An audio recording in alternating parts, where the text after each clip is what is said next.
Karibu mpenzi mtazamaji, natumai ubuheri wa afya, na kama unavyoona kwenye screen ni video vya AI vinavyosambaa kwa kasi katika mitandao ya kijamii, na kampeni za maandamano kwenye mitandao ya kijamii nchini Tanzania tarehe 29 mwezi huu inaendelea kupata umaarufu zaidi, kwani watu mbalimbali kwenye X iliyokuwa zamani Twitter inaendelea kuhimizana kutokea kwa wingi siku hiyo. Na pia wale wanaopinga chama cha CCM, kama unavyoona kwenye screen, huyu ni anayepinga chama cha CCM, anachukua shati la CCM, anajipanguzia vumbi, kisha anaiweka chini kanyaga, ishara tu kuwa haheshimu chama cha Mapinduzi kinachoongozwa na mama Daktari Samia Suluhu. Tungependa kusikia maoni yako.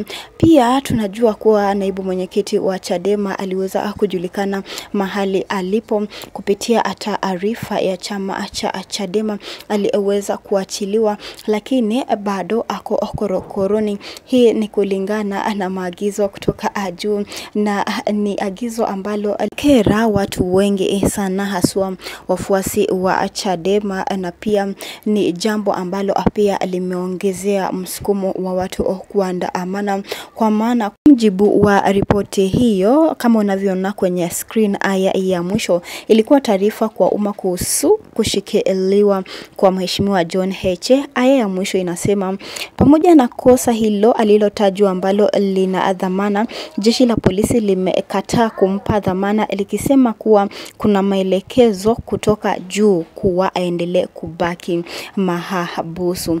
Na hii neno la kuna maelekezo kutoka juu kuwa endelee kubaki mahabusu, na influencers kadhaa na wanaharakati wanaendelea kuhimiza Watanzania waje kwa wingi tarehe 29 waweze kuandamana. Kama vile Maria amesema, jamani, nina swali, huyu mama yao kweli ana roho ya kawaida ama ya kibinadamu? Huyu na mwanae mpendwa wanapenda kujionyesha kama vile wanawasili sana, ila utawala wao umejaa damu na wanahusika 100 directly na hisi. Oktoba tarehe 29 ni siku si tu ya ukombozi, bali ni exorcism ya pepo chafu iliyoingia madarakani. Washindwe na walege #Mo29 #Oktoba tunatoka.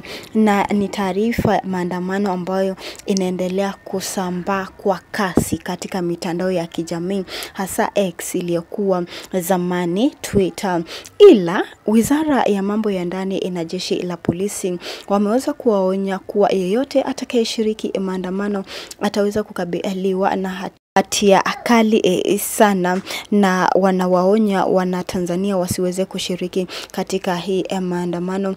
Na ripoti zimeweza kuonyesha kuwa serikali inawaagiza viongozi wa mikoa mbalimbali kufuatilia watu, haswa wengine wakiwa wachungaji na maaskofu wanaohusishwa na maandamano hayo, ama wanaowahimiza wananchi wajitokeze kuandamana katika tarehe ya uchaguzi ambayo ni uchaguzi mkuu tarehe 29 mwezi huu.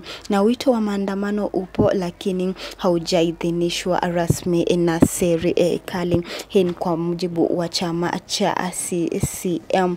Lakini tungependa kusikia kutoka kwako, kwa maana Rais Samia Suluhu anaendelea kutrend kwenye mitandao ya kijamii. Kama vile huyu ameweza kusema, huyu naye huomba Mungu gani? Tueleze hapo chini maoni yako kuhusiana na hii video. Tungependa kusikia kutoka kwako, na pia usisahau kubonyeza alama ya like na subscribe hapa chini.